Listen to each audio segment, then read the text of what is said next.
Hi, guys. Welcome to POV You're My Therapist, the podcast where I vent, you listen, and you do not get paid. So today's setup is a little bit different.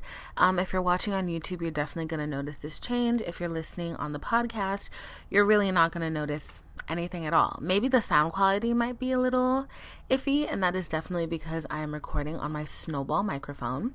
But today I'm recording portions of the video in my office. So I'm in my office and I've had a week, you guys. I've had a fucking week. And I just knew that my vibes were there's my dog. If you're watching on YouTube, Precious just walked into the room and left. Okay. Anyways, so I knew that my vibes were fucking horrendous this week because I have honestly had I've had a really questionable 2 weeks. And I felt like if I was going to sit here and even try to do the podcast regularly, that I would lose my shit. I've had moments like this before, where I've had a really questionable, shitty week, and I've had things pent up a lot, emotionally really pent up.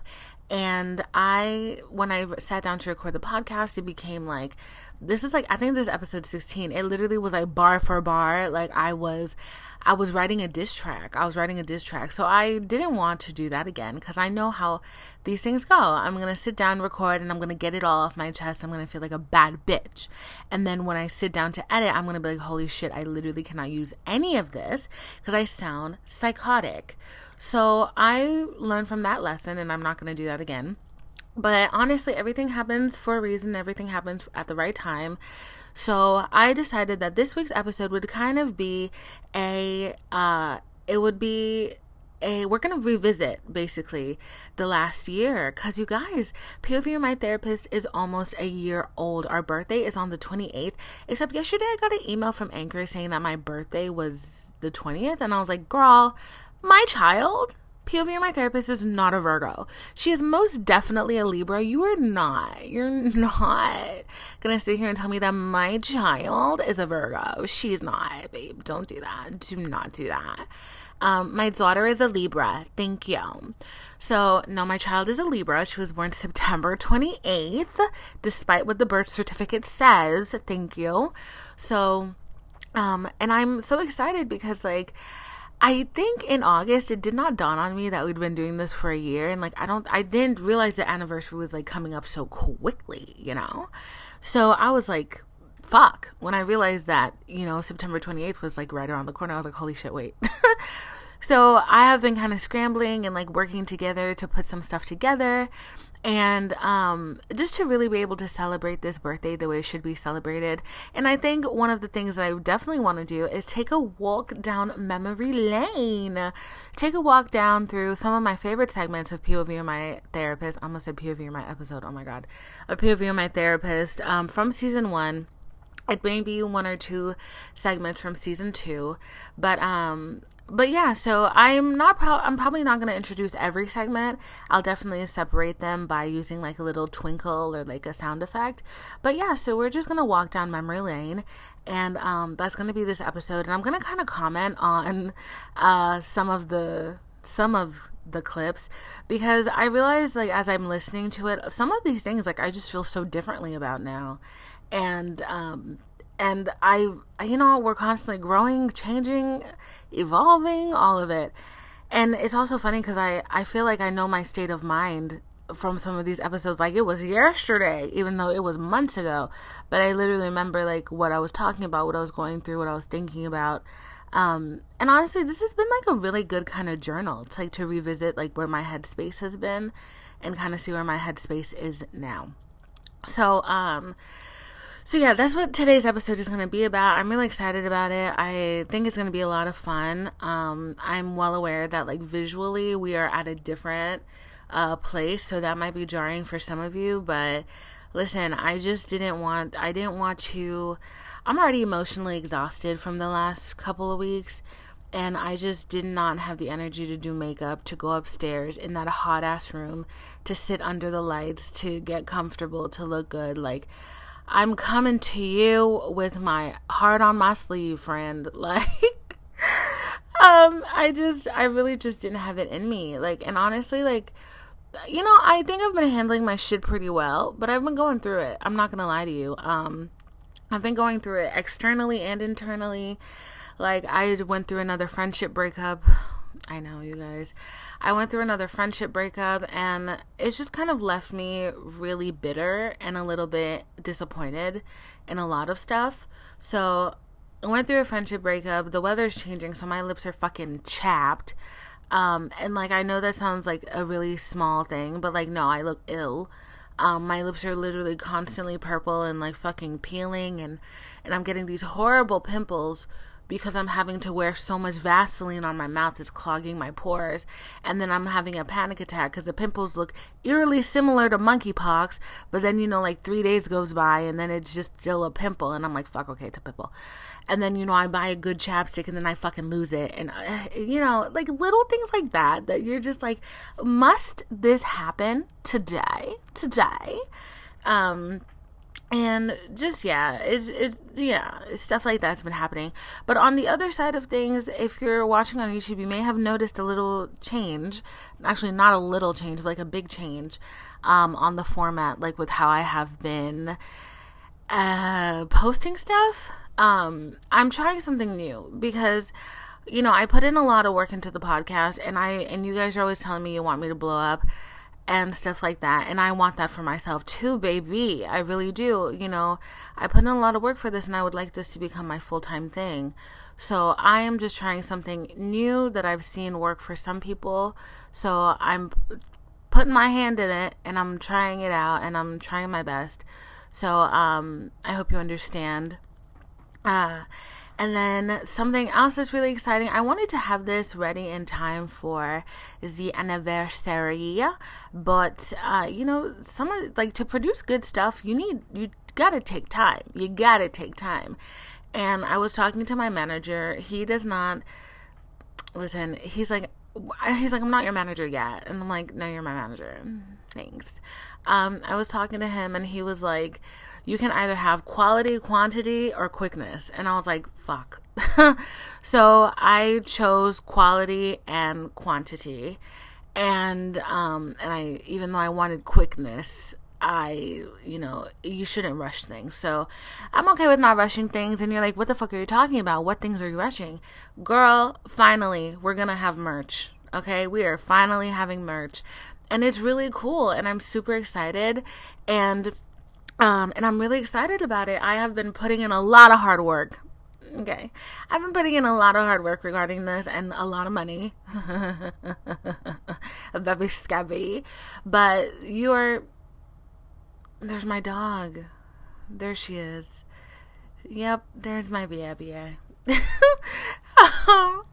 But if you are listening and not just somebody that keeps up on TikTok, you heard it here first. In the next couple weeks, merch is dropping, you guys. And it's not just any merch. I'm really excited about this. Like, I have actually been thinking about this for a long time. I think I started designing and like pulling ideas together since February of last year. No, of this year. What is this? What year are we in? I don't even freaking know at this point. Are we in 2022? Yes. I've been pulling ideas since February of 2022. And I think even long before then, I kind of knew the aesthetic that I wanted to go with. And like, and it very much fits in the theme of POV You're My Therapist. It very much fits in the theme of, you know, like the classiness, all of that. And I'm really excited about it. I'm so excited about it. I think this is the start of something new. It feels so right. Look at if you're watching on YouTube, do you just see my dog's lower half? Look at her little cooter, all precious. She's so cute. She's in the frame. But yeah, so I'm really excited. I'm so excited to share these things with you guys. And I just want to thank everybody for having been here with me this entire time, and really being a friend and just being such a place of support. There are some of you that I've been in communication with on IG for a year now, for a fucking year, and you guys have been so supportive. And like some of you are really, y'all are getting invitations to my wedding when that happens. Don't know when that's happening, when that happens, but it just feels really nice, like, because something I've talked about a lot is how I've struggled to find community. And damn, like, we are a community. We are the philosophers, we are the therapy peas. So I'm super excited about it, and I hope you will take this walk down memory lane with me. Goodbye. Another set of questions that I got was, how did I stop? Y'all are going to be disappointed in this answer. How did I stop seeking validation?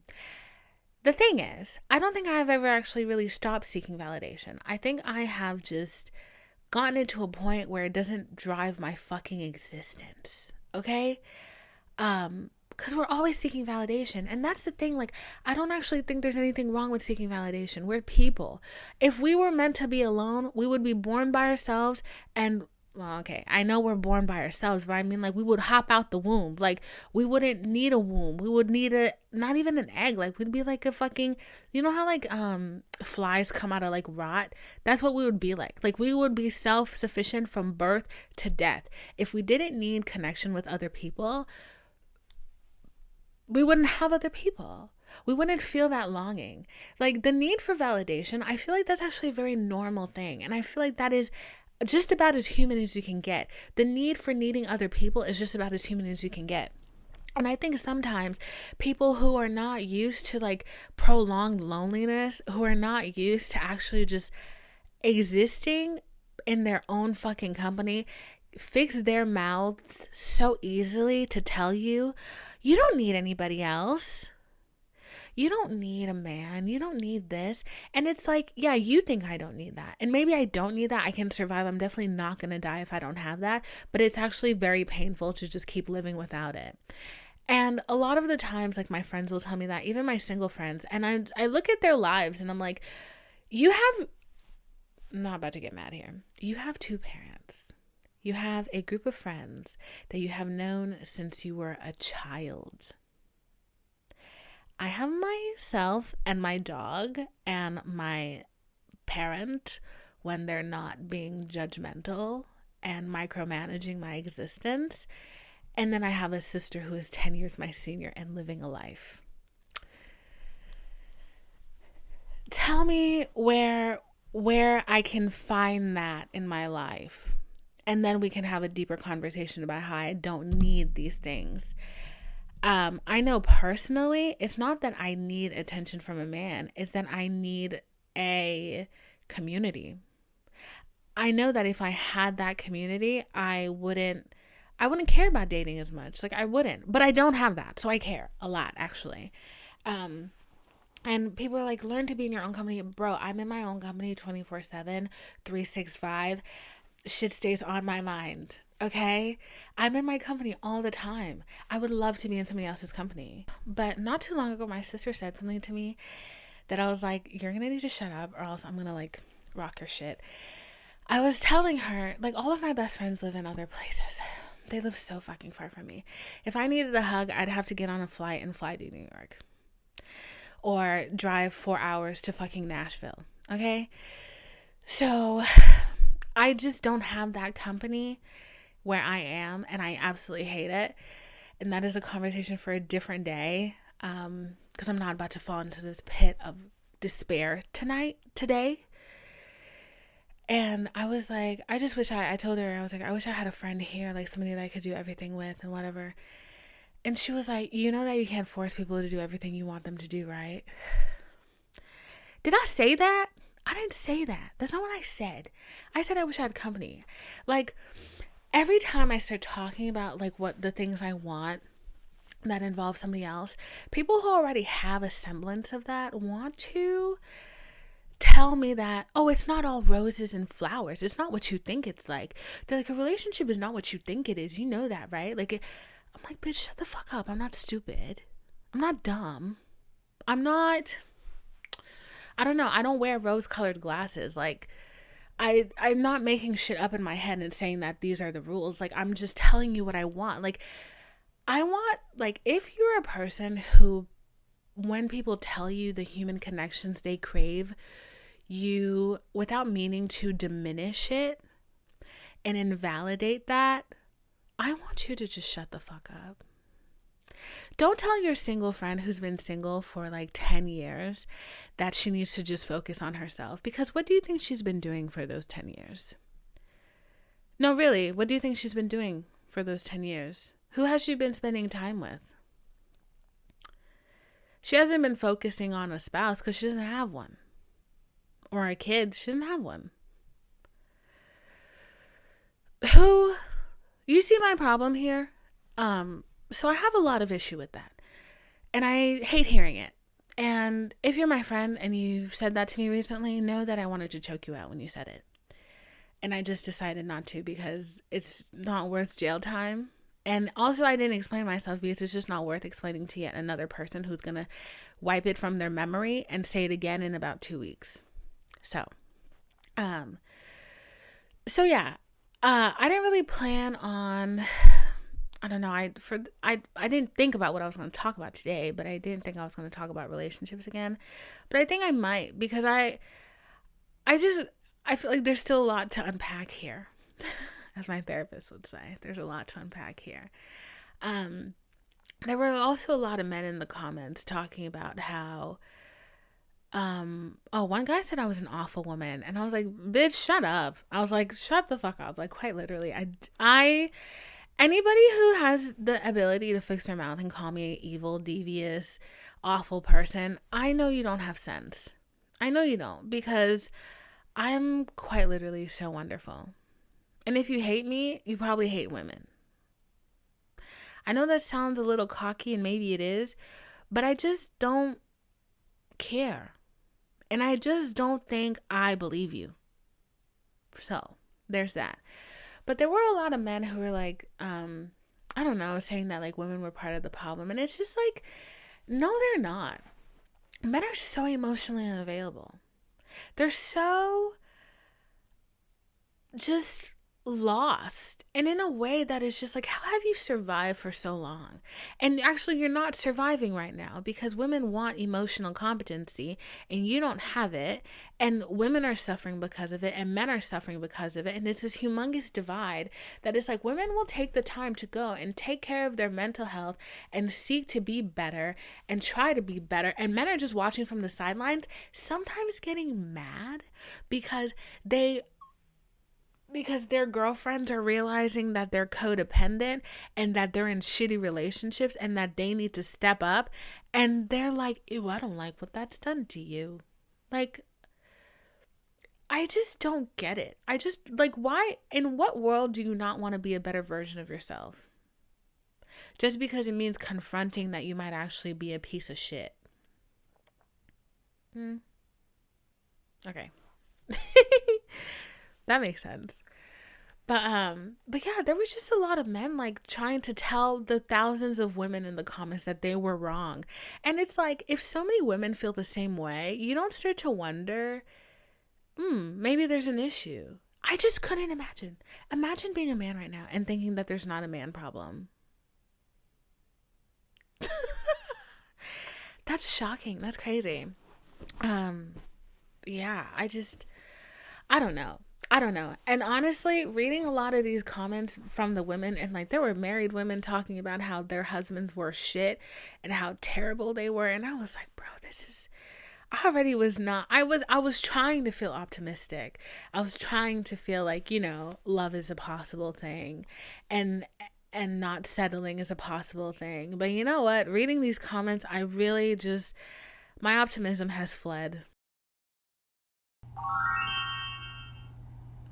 So this clip, I genuinely stand by everything that I said in here, except I think my point of view has changed just a little bit, because, at the time that I filmed this, hold on, we're not even going to go deep into this, but I was like 40 pounds lighter.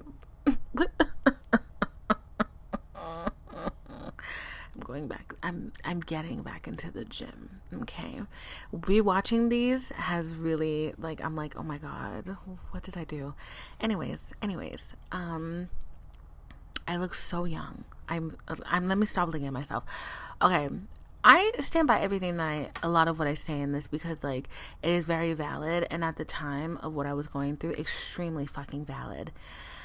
I think the only thing that's changed is I have a different perspective now, and I went and I made friends, and I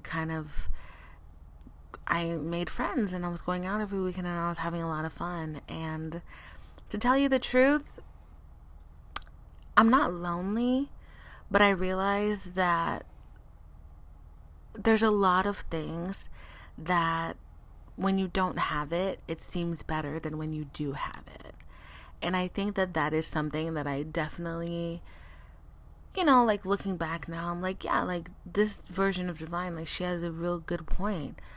But I'm also glad that I have enough experience and I have enough wherewithal, and I can kind of stand on my own, because I was feeling an intense amount of loneliness, like, when I recorded this. I don't know if you can hear it, but there was a lot of rage in my voice, and I was just going through it. I really was, and it was fair, and it was valid, and I was going through it. And I'm glad that in my desperation for community, that when I got it, and when that community kind of spoiled and became tainted, that I respected myself enough to remove myself from a harmful situation, or a situation that did not serve me. I think, sometimes when I post on TikTok, especially because that's where a lot of people just feel the need to just put their opinion, how it's their opinion from their point of view, out there, and not really think, not everybody's like me. Whenever I, like, post some of these clips on TikTok, I always get people who are like, like, they think you're desperate. They think that, you're going to accept anything that as it comes. And like, your loneliness is valid. Loneliness is extremely valid. Depression is valid. Yearning for a community is so valid.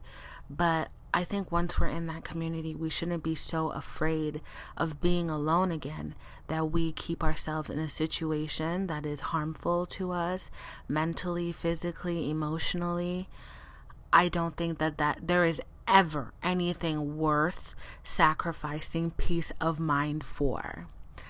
I think a lot of the times when we make friends, people are like, yeah, my friends take me as I am. They, you walk in with wide open arms, and that love is supposed to be unconditional. I genuinely feel like there is not a single love on this planet that should be unconditional, except for the love that you have for yourself and that you have for your child, maybe. And even that has stipulations. If your child is a murderer, you can still love them in a certain way, but it's definitely, there are conditions to every love, I think. And I'm not a mother, so that will grandly change when I pop out a little child. But I think sometimes friends make the mistake of thinking that the love between friendships should be unconditional, and therefore that gives an excuse to be abusive, to be abrasive, to be wrong and loud and and just a bad, a person that it can lack respect, because they expect that love to be unconditional. And I think sometimes that's how we get ourselves stuck in so many friendships. And, like, sometimes we just become so uncomfortable being around people and being in situations. And I definitely think we should listen to that discomfort that is in our bodies, and we should pack it up and move on and not be scared of being alone. Because, I'm glad that I've gotten to a point where I am my place of peace when I can't deal with people and the things that they do. I know that Divine will always have my back, and no matter what situation I am, I will always respect myself enough to leave. Okay? So I stand by that clip, girl. So I heard a phrase the other day that I heard for the first time ever. And I was like, fuck, that makes sense. There is a phrase called future faking. And it is when somebody you are dating, they start telling you all their plans for you two in the future. Or somebody you're talking to, somebody that like you're not in that comfortable place of a relationship with. Like, you know what I'm saying? Like there comes a point where like somebody you're dating feels like a friend. You're not there yet at this point. But they're telling you all the things they want to do with you in the future. All the places they want to go with you, all the places they want to take you, all the experiences they want to have with you. And essentially it's a form of love bombing. And I don't know why they're saying it. I don't understand why they're saying it. But they don't mean it.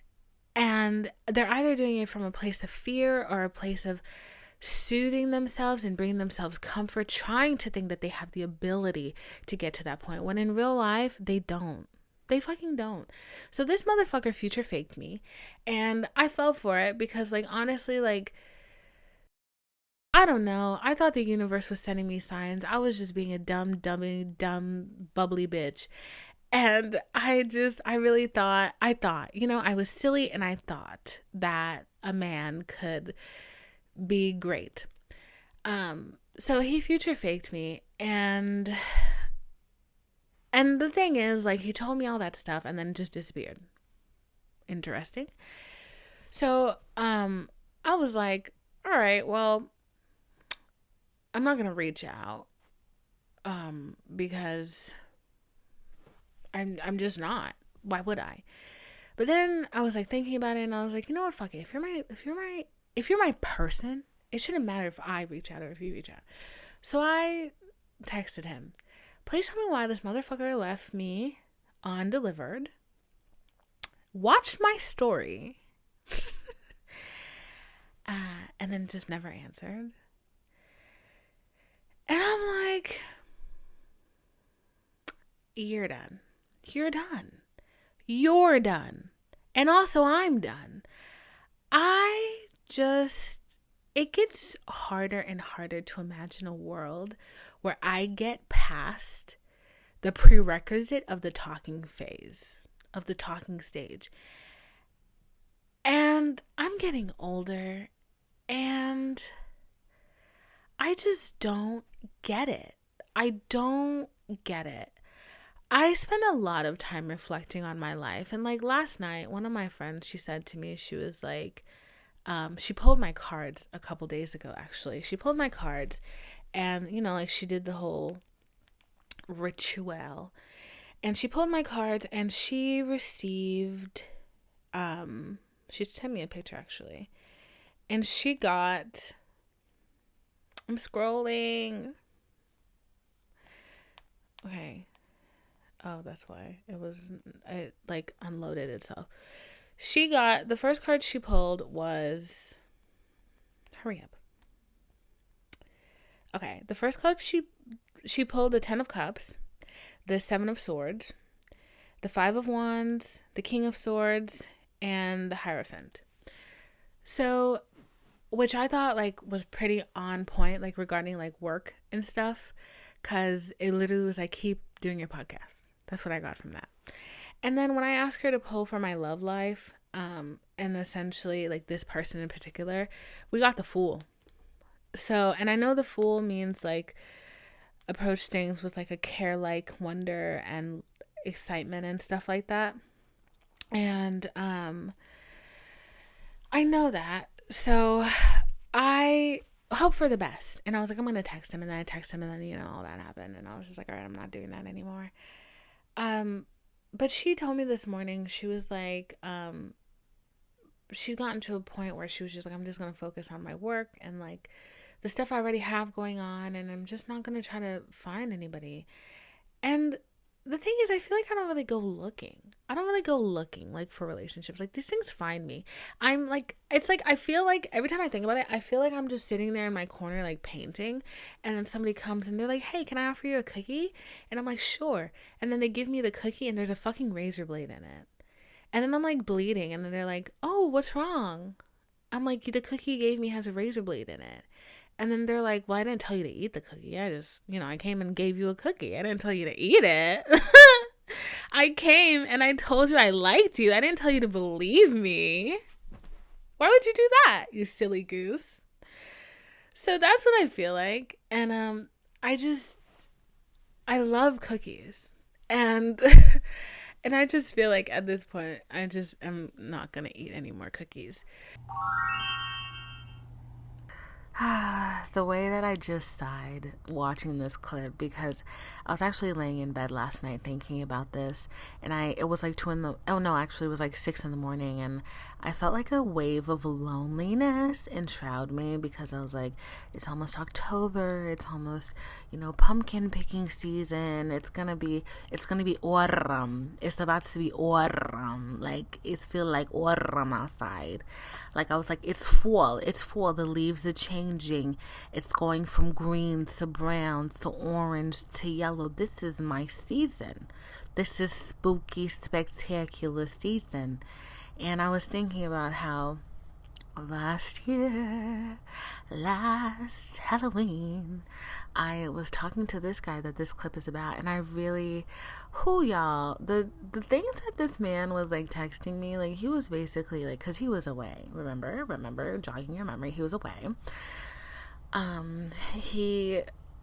He was telling me, like, I can't wait until October, we're gonna go pumpkin picking, we're gonna take cute pictures, like, we're gonna be kissing in the pumpkin patch. He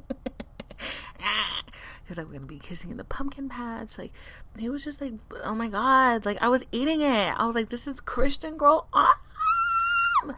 This is Christian girl autumn. This is what I wanted. This is Christian girl autumn. Like, don't fucking play with me. Like, I really was like, oh my god, he gets it. Like, he's living in my Pinterest board.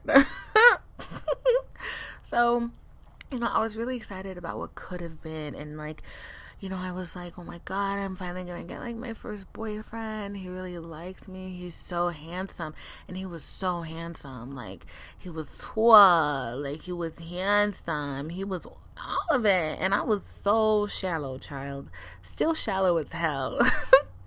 Literally, so I'm still shallow as hell. I can't lie about that. Like, literally last night my friend was like, I was telling about this man who been deep in my DMs, and she was like, is he, and I was like, ugly? Yeah, moving on. Like, I was like, oh, maybe I should give him a chance. No. But yeah, so this man, like, he really, I remember when my cousin visited, and like, and she was like, we were on FaceTime, he and I, and she was like, he has you wrapped around his little finger, and I was like, no, he don't, and she was like, yeah, he does, and she was like, I'm a little worried. She was like, if he fucks up, are you gonna be able to like end it? I was like, yeah. And she didn't believe me, but I believed in myself, and it was true. I was able to end it, even though I did maybe spin the block a couple times, child. But I just remember thinking about what could have been, and like, and there's so much promise and like joy and opportunity and things that haven't happened yet, because it just seems like the world is your fucking oyster, and it's just, as like the fall season comes around, and like, and it's cold, and all you want is a cuddle and a kiss and a little snuggle. I realized I've been thinking about him a lot more, because, like, he told me like all those things. He made promises that he obviously didn't keep. And we move, girl. We move. We gotta keep moving. It was funny because my mom, I mean, this is kind of commentary for this part and the next part, but, I had been going out a lot recently, and I met a lot of guys that way, and at the end of the day, I was just like, they're idiots. Like, the guys I meet out, it doesn't matter how influential they are, how much money they have, whatever. Like, they're still acting a fool, girl. Like, just dumb. And I'm like, this is not for me. Like, I don't like this. Like, this doesn't seem to be going the way I thought it would. And my mindset could have very much been like, oh my god, that means I'm never gonna find anybody. I have ink on my hand. What the heck? I was like, my mindset could very much be like, I'm never going to find anybody, that really means like, I was on dating apps, I didn't find anybody. I was in school, I didn't find anybody. I was in New York, I didn't find anybody. I was going out, I didn't find anybody. Wow, there's nobody for me. That's really what my mindset could be. But I was happy that like before I even thought about that, before I even sat down to have that thought process with myself, one of the very first things that anybody said regarding that aspect of my life, which was something my mom said, listen, this lady, when I tell you, she be like, her verbal diarrhea is crazy. Like her intrusive thoughts, she just speaks them out loud. So when I am in crisis, she is genuinely one of the last people I want to be speaking to, because she gonna make me feel 10 times worse. And she doesn't mean to. She's trying to like give good advice, but like, oh my fucking God, it's not always good advice. It's good advice, but it's just harsh, like shit. But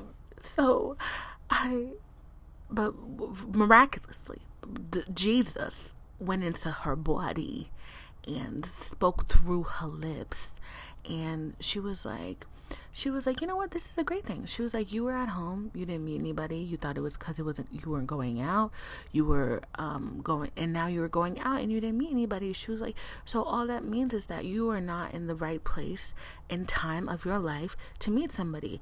When you are supposed to meet the person you're supposed to meet, they will come to your door, girl. She was like, you will not have an option.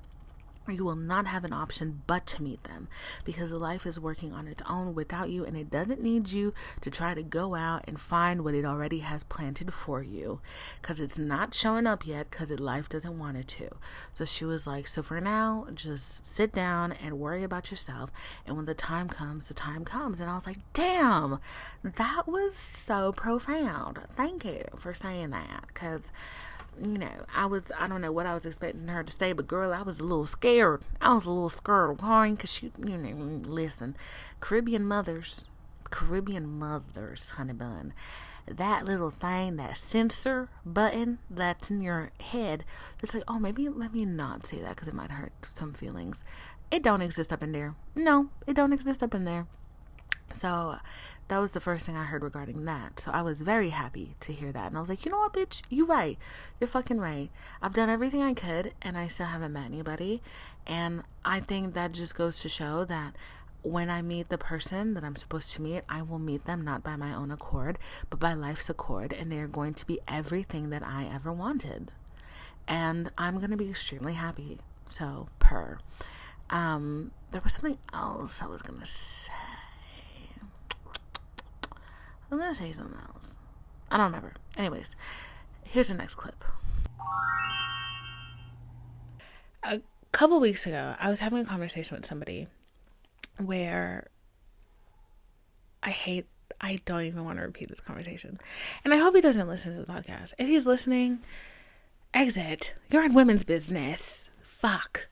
So I had a conversation with somebody, and he said to me that oh my God, I'm going to get judged for this. Anyways, he said to me that I was, okay,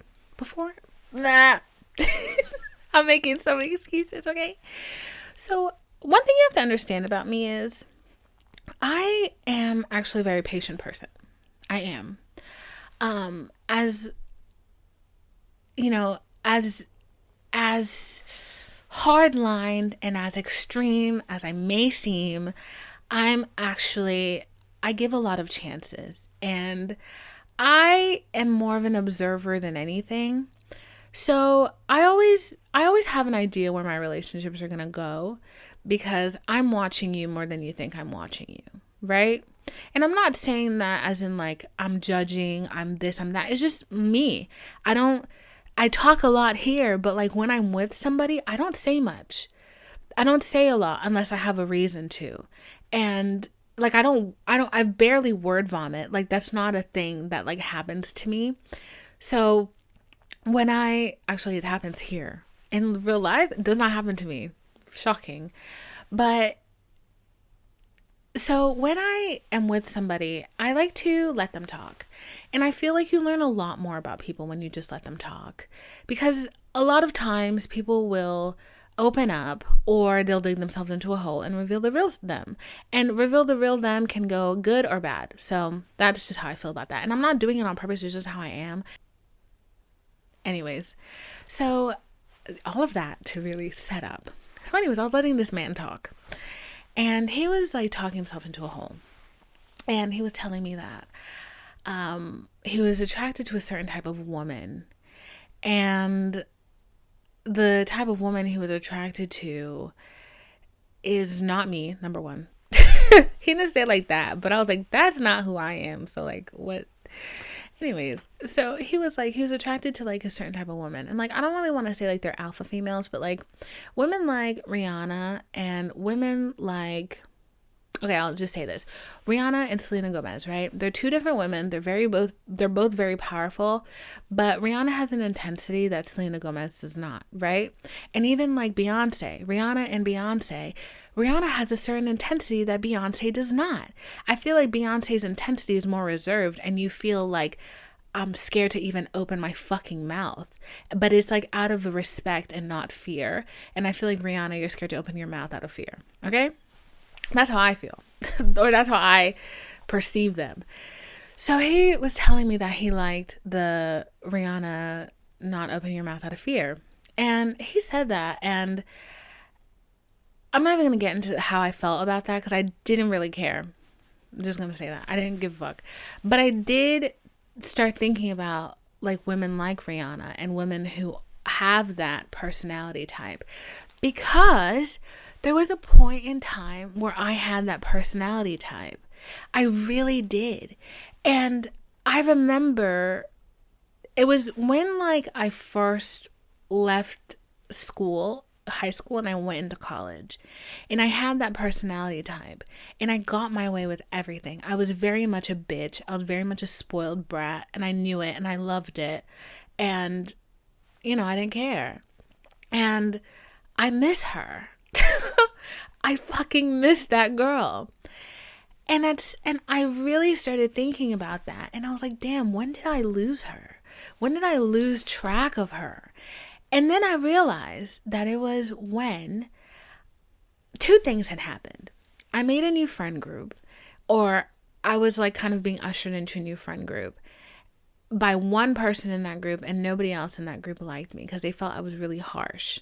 And I was really, like, for example, I remember there was one time this girl, we were having a conversation, and I was telling somebody about something, and she was not involved in the convo.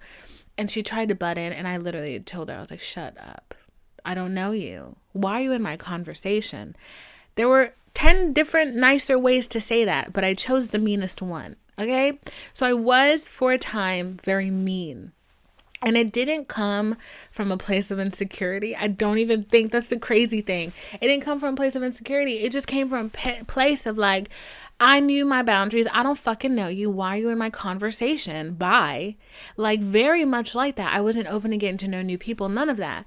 But like, I also don't want to glorify that version of myself, because I'm pretty sure my memory like does not help me right now, but I'm pretty sure I had bigger issues that I probably didn't even have words for them. I didn't even know they were issues. Like, I cannot say that having that personality type at the time would have served me any good. I think if I have that personality type now, if I usher that personality type now, it'll be good, and which is what I'm trying to do.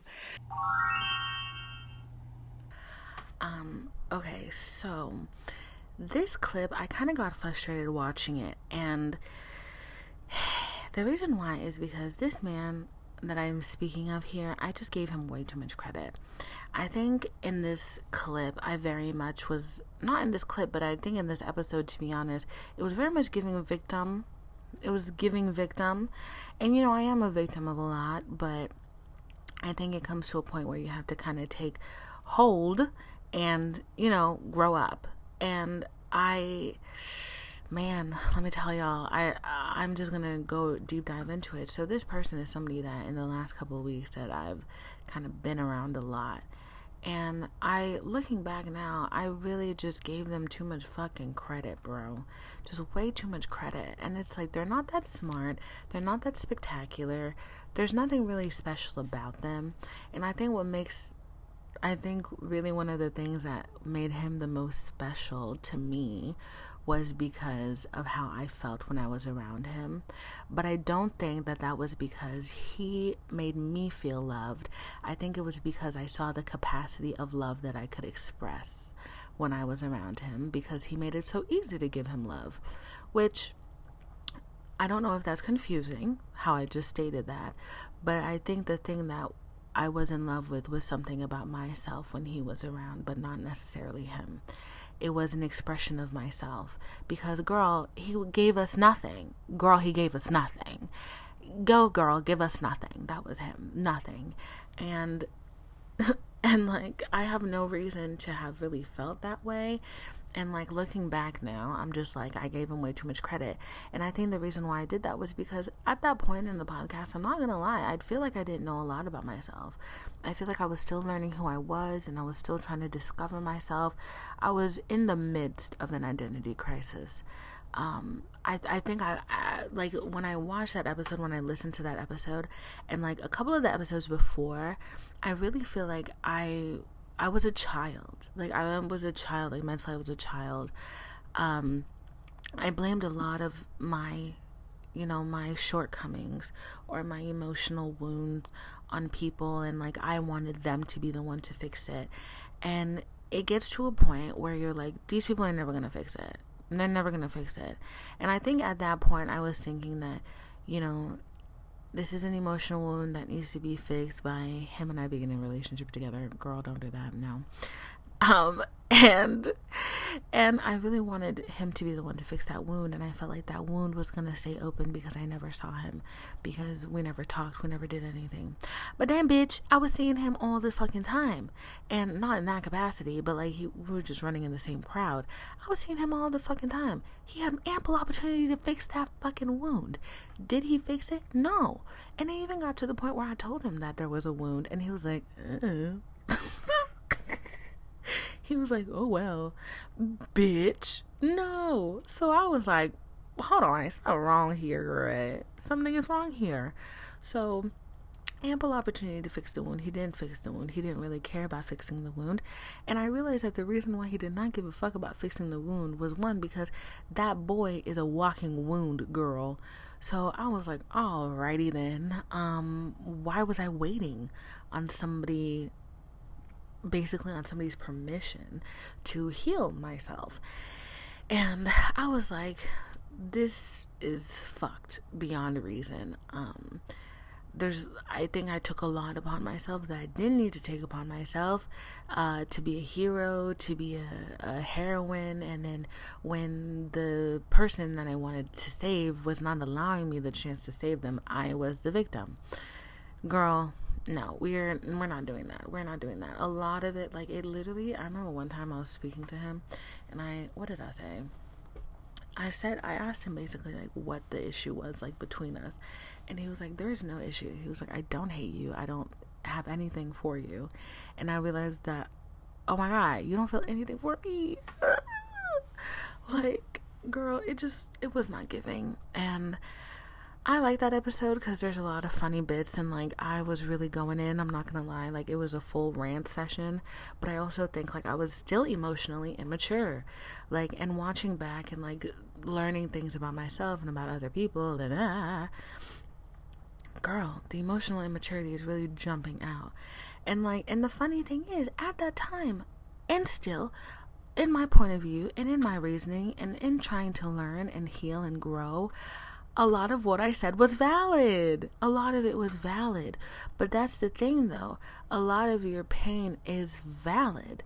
All of your pain is essentially valid. But it is the healing portion that needs to... I'm praying that my computer doesn't, like, scream. Because my friend just sent in a text, and I'm like, I don't know how this is all going to react together. I think the thing is, it's like, up until, like, you are hurt, right? You're hurt. Somebody hurt you. Up until the moment you decide to heal, I'm not saying you have to forgive. I'm not saying you have to forget. But I think once you decide that you're going to heal yourself, you can no longer really look to that person to be the one to heal you. You can't expect them to say sorry. You can't expect them to fix it. And I think at that time I was still expecting him to fix it. And by fix it, I wanted him to love me. And that was never going to happen. So I'm like, no. Like, you know, it got to the point where I was like, okay, fuck, I have to be the one to fix this. And I think I think I got the closure I wanted. I think I definitely got the closure I wanted by being around him so much and being like, oh my God, like, you're a fucking wreck, bro. But, I mean, he's not a wreck. It's just like, by realizing that that's not really what I wanted and that I don't necessarily want my emotions to be dependent on another human being. You get me? So I hope that you enjoyed, okay, well, maybe I should start that differently. I feel like that would be jarring. But, yeah, so, this was a very fun episode. I enjoyed walking down memory lane with everybody, and I hope you enjoyed this little stroll, this little walk down the yellow brick road. That's what I was trying to remember, down memory lane, and just seeing how far we've come. Wow, I know how far I've come emotionally during this time. And, you know, I hope that you're able to reflect on where you started when this journey started with us together. And honestly, if you feel like you have not changed or you haven't grown, you're lying to yourself, babe. I hate to tell ya, but you're lying to yourself. You know how many times I'm like, my life isn't changing, nothing's changed. And then I get it together and I really take a long, hard look at where I came from. And I'm like, I'm such a silly little liar. But yeah, you're doing good, babe. You're doing great. We're trying our best, okay? And I think that's all we can really ask for ourselves is to do our best and to try our best and to be kind and to be, you know, beautiful, happy people and to try to heal ourselves and to try to give ourselves grace and to give ourselves the chances that we deserve and the space to make mistakes and to be fun and to be sad and to be angry and to feel rage and to feel pity and, you know, and I think once we allow ourselves the grace to do that, then we can pick ourselves up and move on. Because I think no matter what you're feeling, I think the important thing is that you just simply remember that it ends and there is a portion after the rain where you move on, where the rain has ended. The rain never keeps going. The rain has ended and you get up, you pick up your things, you shake off your umbrella and you keep walking. There will be further storms ahead, but we move. So if you're watching on YouTube, make sure you hit that subscribe button and make sure you hit the like button and make sure you also hit the notification bell so you can know when I post.